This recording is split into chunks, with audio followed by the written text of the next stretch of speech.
오늘 우리에게 주신 말씀 여호수아서 24장의 말씀입니다. 구약성경 여호수아 24장 29절에서 33절까지의 말씀, 구약 359쪽에 있습니다.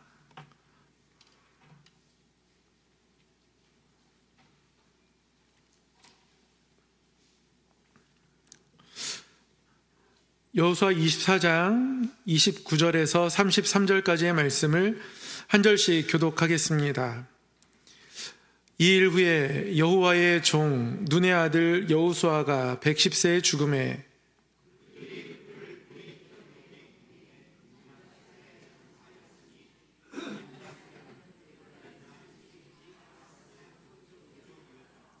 이스라엘이 여호수아가 사는 날 동안과 여호수아 뒤에 생존한 장로들 곧 여호와께서 이스라엘을 위하여 행하신 모든 일을 아는 자들이 사는 날 동안 여호와를 섬겼더라.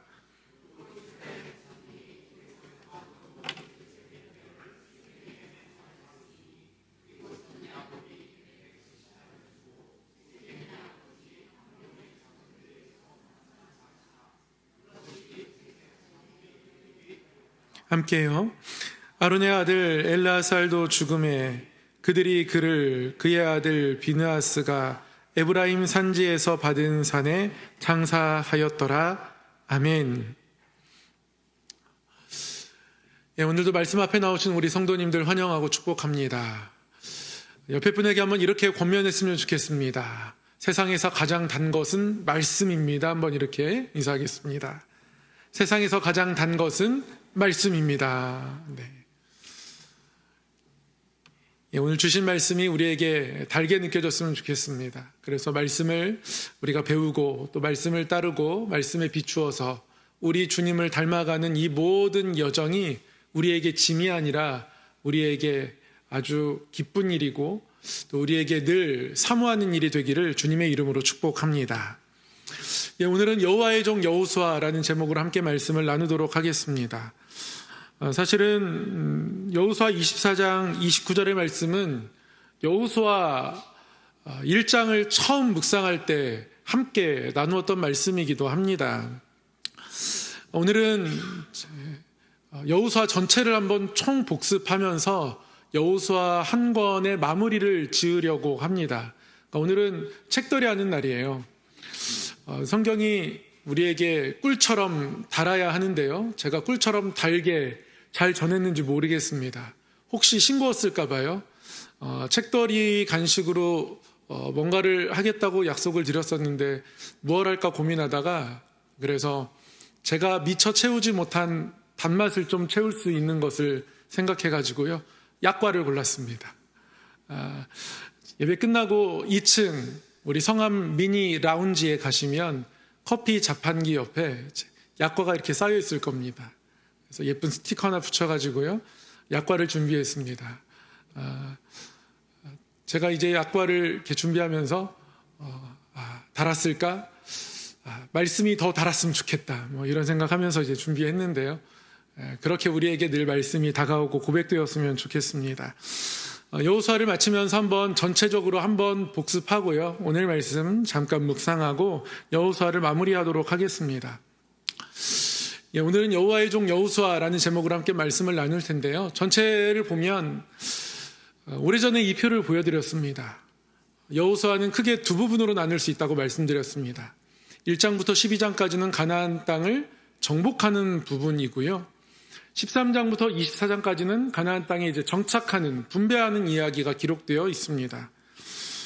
전반부를 보면 이런 순서로 이야기가 진행되죠. 새로운 리더 여호수아를 뽑고 여리고를 정탐하고 거기서 라합을 또 만나게 되죠. 정탐 이후에 요단강을 건너가고 요단강을 건넌 이후에 12도를 세우고 그곳에서 할례와 유월절을 치르게 됩니다. 이후에 이제 6장에서야 본격적인 전투를 하게 됩니다. 여리고 전투. 기적적인 방법으로 여리고를 점령하게 되죠. 그리고 나서 여리고에 비해서는 너무 작은 성, 아이성 전투. 야, 너무 작다. 우리가 굳이 다 올라갈 필요가 없다라고 하면서 소규모로 병사를 구성했던 전투에서 지게 되죠. 아간이라는 인물이 여리고 전투에서 자신이 탐욕을 가지고 하나님 앞에 모든 것들을 다 드려야 되는데, 사적으로 무언가를 취하면 안 되는데 외투, 금, 은 이런 걸 취한 것 때문에, 아간 때문에 아이성 전투에서 패배하게 됩니다. 이후에 기브온 사람들과 언약을 맺는 이야기가 9장에 나오고요. 그리고 나서 이후에 10장, 11장, 12장에 이제 남부 가나안, 또 북부 가나안 연합군들을 차례로 격파하면서 모든 땅을 점령하게 되고, 12장 끝에 이스라엘 백성들이 무찔렀던 왕들의 명단이 쭉 나오게 됩니다. 이게 이제 전반부죠. 이제 후반부는 정착하는 이야기인데요. 13장에는 정복하지 못한 지역이 나옵니다. 하나님께서 아직 정복하지 못한 지역이 있지만 이제는 이스라엘 백성들이 함께 싸우는 게 아닙니다. 각 지파에게 배분된 땅으로 가서 지파가 알아서 전투하고 그 땅을 차지해야 하는 거죠. 유다 지파가 가장 앞장섭니다. 유다 지파가 14장, 15장에서 헤브론 산지를 차지하게 되고요. 요셉 지파가 16장, 17장에서 에브라임 산지를 차지하게 되죠. 그리고 에브라임 산지 실로에 성막이 세워지게 됩니다. 나머지 지파들은 좀 머뭇머뭇합니다. 그런데 나머지 지파들 다시 또 힘을 내서 땅을 점령하고요.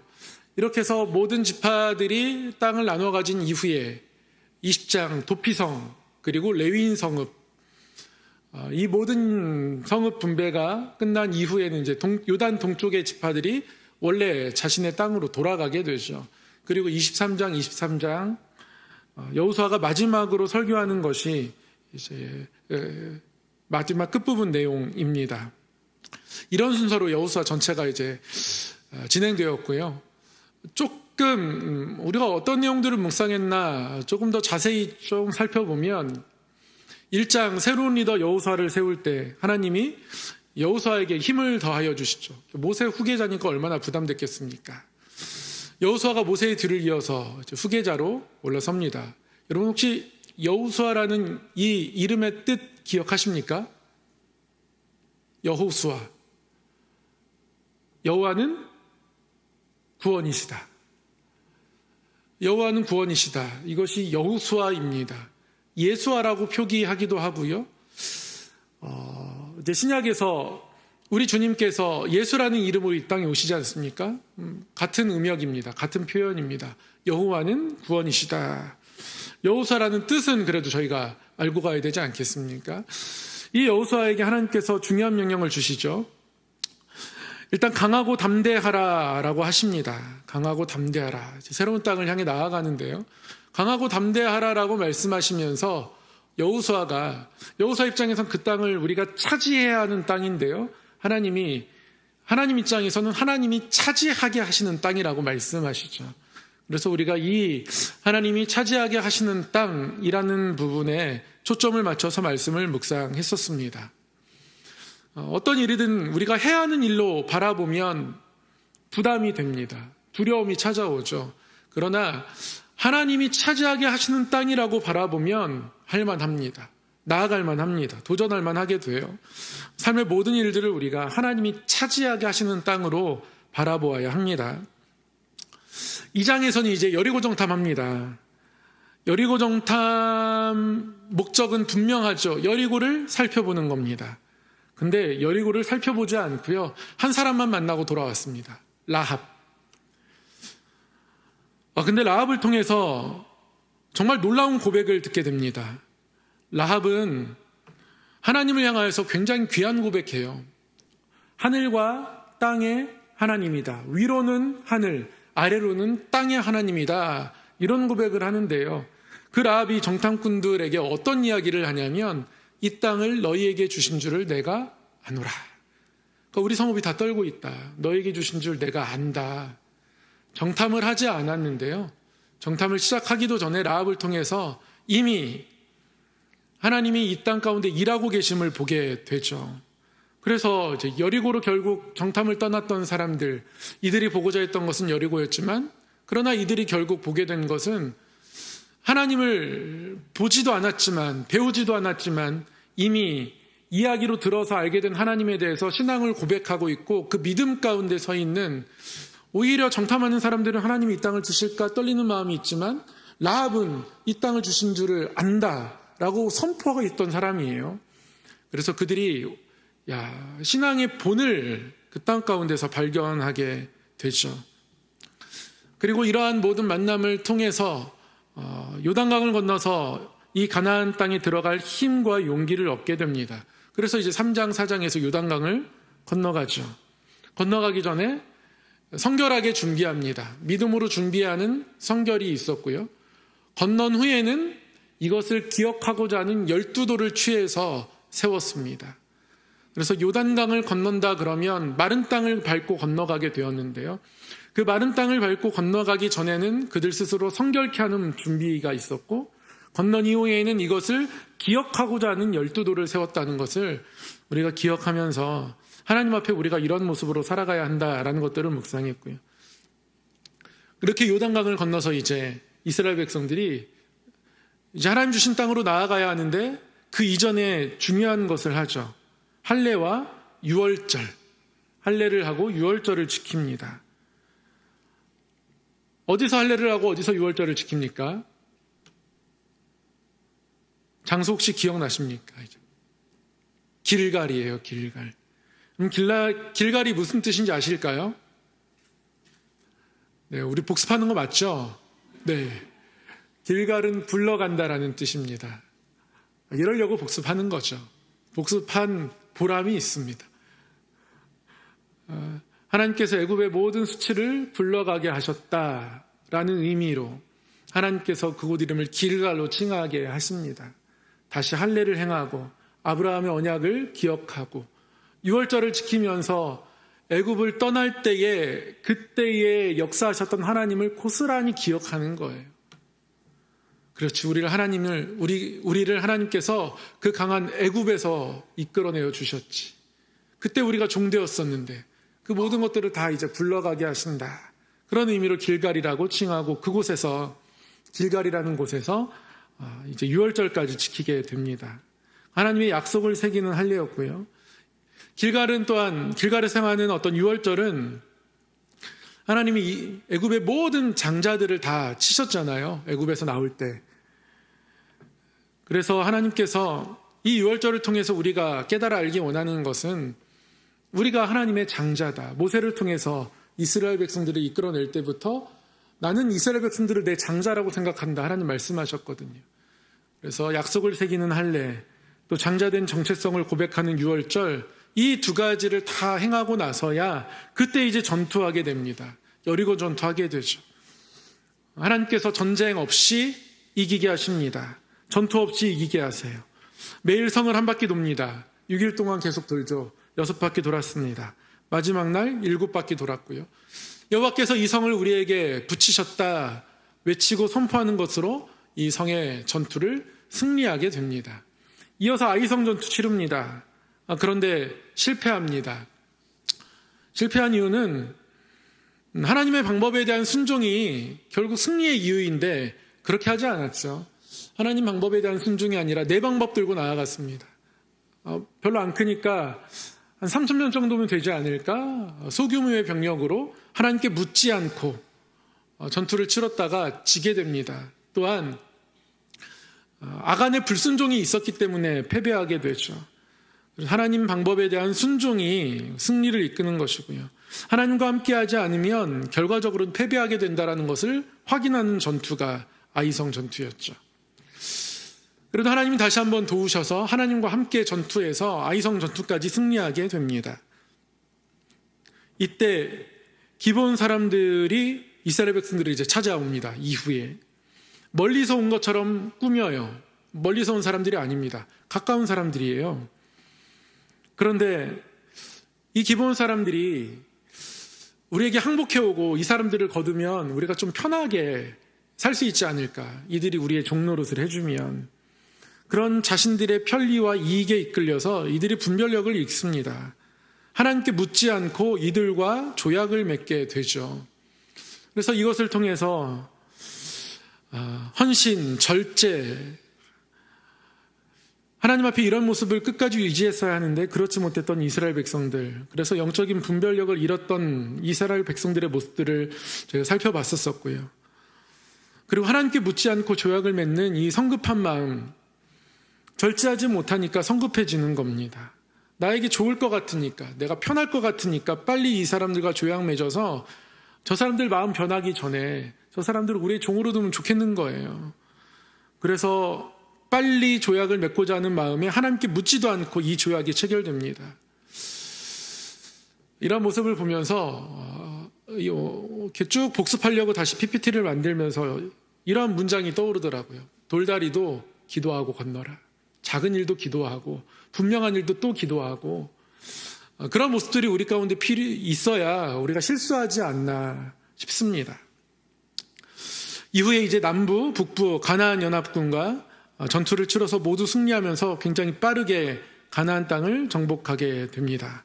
이렇게 해서 1부가 끝나게 돼요. 1부 끝에 정복한 지역의 왕들의 이름을 쭉 나열하면서 하나님께서 승리하게 하셨다는 것을 그러한 방식으로 마침표처럼 표현하게 하십니다. 이어서 이제 2부가 시작됩니다. 이제는 땅이 각각의 기업에게 분배되어지는데요. 그런데 아직도 토착민들, 가나안 백성들이 남아 있습니다. 그러니까 정복하지 못한 지역들이 있어요. 근데 하나님께서 말씀하시죠. 기업이 되게 하라 말씀하십니다. 기업이 되게 하라, 사명인 거예요. 하나님이 여전히 함께 하실 겁니다. 그러니까 1장에서 말씀하신 독특한 표현, 하나님이 차지하게 하신 땅, 하나님이 차지하게 하신다, 이 표현을 잃어버리면 기업이 되게 하라라는 말이 너무 두려운 일일 거고요. 그러나 하나님이 차지하게 하신 땅이라는 말씀을 기억한다면 도전하는 마음이 생길 겁니다. 이 도전하는 마음을 가지고 그 땅 가운데 나아갔던 사람이 대표적으로 갈렙을 들 수 있죠. 유다 지파가 가장 먼저 땅을 분배받는데요.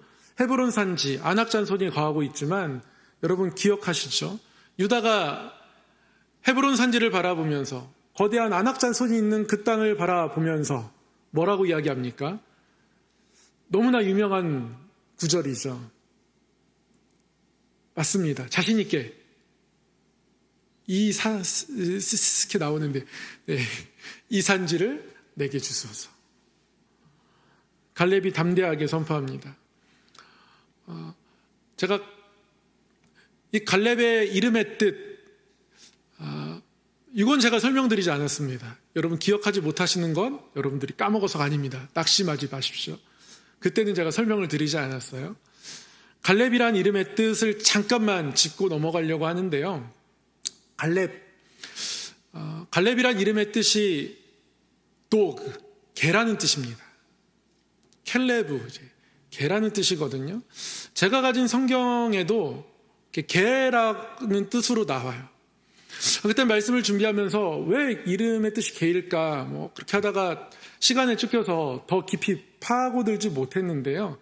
제가 다른 여러 자료를 찾아보니까 제가 가진 성경 사전에서도 제가 가장 많이 이제 사용하는 성경 사전이 두란노에서 나오는 라이프 성경 사전인데, 그 사전에서도 이제 개라는 뜻이라는 거 외에는 이름의 뜻에 대한 설명이 없었었는데 또 다른 설명이 있더라고요. 근데 이 설명이 더 정확합니다.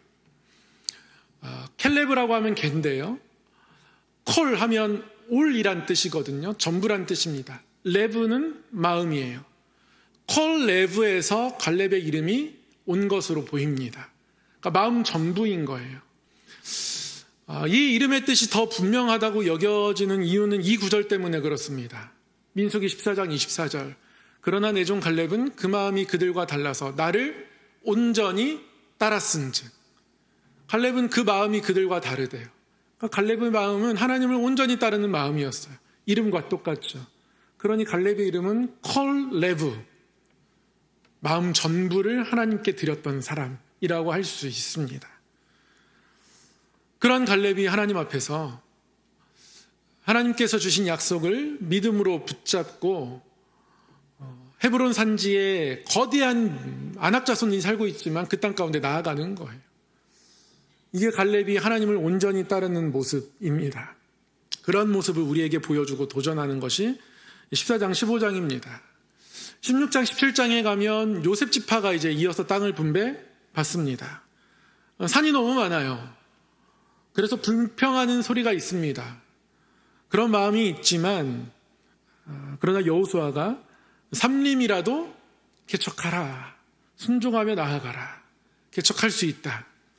그들을 도전하고 순종해서 에브라임 산지에 이들이 정착하게 됩니다. 이 산지를 내게 주소서라는 말과 더불어서 여호수아에서 꼭 기억했으면 좋겠습니다. 삼림이라도 개척하라. 그리고 이제 나머지 지파가 땅을 분배받아서 분배받은 땅으로 떠나야 하는데요. 이게 어렵습니다. 늘 앞장섰던 유다 지파도 자신의 땅에 있고요. 여호수아가 이제 에브라임 지파란 말이죠. 여호수아의 지파도 땅을 차지해서 분배받아서 정착을 했고요. 야, 차 빼고 토 떼고 이거 할 수 있나 이런 두려움이 있었던 것 같아요. 나머지 지파가 머뭇머뭇합니다. 그때 어떻게 하죠? 성막이 세워져 있는 실로 앞에 모으죠. 그리고 각 지파마다 3명씩 다시 뽑아서 정탐꾼을 보냅니다. 그리고 그 땅을 확인하게 하고 정탐꾼들을 통해서 다시 한번 하나님이 그들에게 믿음을 주시죠. 그 땅에 갈 수 있음을. 그래서 실로의 여호와 앞에서 이들이 두려운 마음들을 내려놓고 다시 그 땅 가운데 나아가기로 결심합니다. 그래서 우리의 늘 출발점은 실로이어야 한다고. 실로의 하나님 앞에서 우리가 출발하면 못 갈 것 같은 땅도 갈 수 있다고 그때 말씀을 나눴습니다. 그리고 나서 이제 20장에 도피성 나오죠. 여러분 도피성 혹시 몇 개인지 기억하십니까? 네. 도피성 33, 9 아니고요. 더하기입니다. 곱셈 아니고요. 네, 6개 도피성을 하나님께서 주셨습니다. 이스라엘 땅 어느 지점에서 찍어도 반경 50km 안에는 도피성이 하나가 있습니다. 이정표도 세우게 하셔가지고요. 이정표가 발견되어져 있고요. 그만큼 도피성은 하나님이 소중하게 생각하는 성읍입니다. 요단 서편, 동편, 레위인 성읍들 중에서 도피성을 지정했습니다. 도피성 얘기하면서 특별한 규정이 뭐냐면, 물론 도피성이 실수로 사람을 죽이게 된 이런 경우에 도피성으로 피하게 되거든요. 하나님이 죄를 가볍게 여겨서 그런 것이 아닙니다. 도피성으로 피한 사람은 당시 제사장이 죽을 때까지 도피성에 머물러 있어야 합니다. 레위인 성읍에만 살아야 돼요. 일종의 감금입니다. 그러니까 지금으로 말하면 제한된 장소에서 가족들도 못 만나고 살아가는 거니까 일종의 형을 사는 것과 비슷한 거예요. 그리고 제사장이 죽음과 동시에 이제 자유를 얻게 된단 말이죠. 제가 이렇게 복습하면서 다시 한번 생각해 보면서, 제가 도피성 공부할 때는 그때 고엘이라는 말씀 드렸었는데요. 내 가족 중에 누군가 죽으면 이것을 갚아야 하는 책임이 가장 가까운 형제 또는 친족에게 주어진단 말이죠. 누군가를 돌봐야 하는 책임도 주어지지만 보복해야 하는 책임도 주어지니까 복수를 하지 않을 수가 없는 거예요. 그러니까 도피성은 이러한 복수로부터의 자유이기도 합니다. 이런 부분에 초점 맞춰서 이제 전에 말씀을 나누었었고요. 생각해보면 또 그렇습니다. 죄를 범한 사람이 실수로 죄를 범했습니다. 그런데 도피성을 향해 가는 것 자체가 이미 회개의 의미를 담고 있더라고요. 회개하지 않을 거면 숨는 게 낫습니다. 도망가는 게 나아요. 그런데 도피성에 가면 가족들도 만날 수 없고 그 삶이 완전히 제한되지만, 일종의 형을 사는 것과 같지만, 그러나 그러한 제한 속으로 자기가 자발적으로 들어가는 겁니다. 그 자체에 회개가 있는 것이죠. 그리고 그 회개를 제사장이 받아주는 것이고요. 제사자의 죽음과 함께 자유가 주어집니다. 마치 대제사장 예수 그리스도의 죽음과 함께 죄로부터 자유가 우리에게 주어지듯, 그러한 모습이 이미 구약 성경에 나타나더라는 거죠. 하나님께서 우리를 자유케 하시는 어떤 과정 또는 섭리가 도피성 안에 있음을 또 다시금 생각해 보게 됩니다. 그리고 나서 이제 레위인 성읍 48성읍이 지정되게 되고요. 이 모든 일들이 마쳐진 이후에 이제 요단 동편 지파는 요단강을 다시 건너서 동쪽으로 귀환하게 됩니다. 다 끝날 것 같은데요. 근데 여기서 오해가 발생하죠. 전쟁의 위기가 생깁니다. 요단 동쪽으로 건너간 사람들은 우리가 하나님의 한 백성이라는 사실이 잊혀지지 않기를 바라는 마음으로 요단 강가에 이제 단을 쌓는단 말이죠. 그런데 누군가가 보기에는 그것이 경계인 것 같은 거예요. 우리와 전쟁하려고 그러나? 우리와 다른 신을 섬기려고 하나? 누군지 모르겠는데요.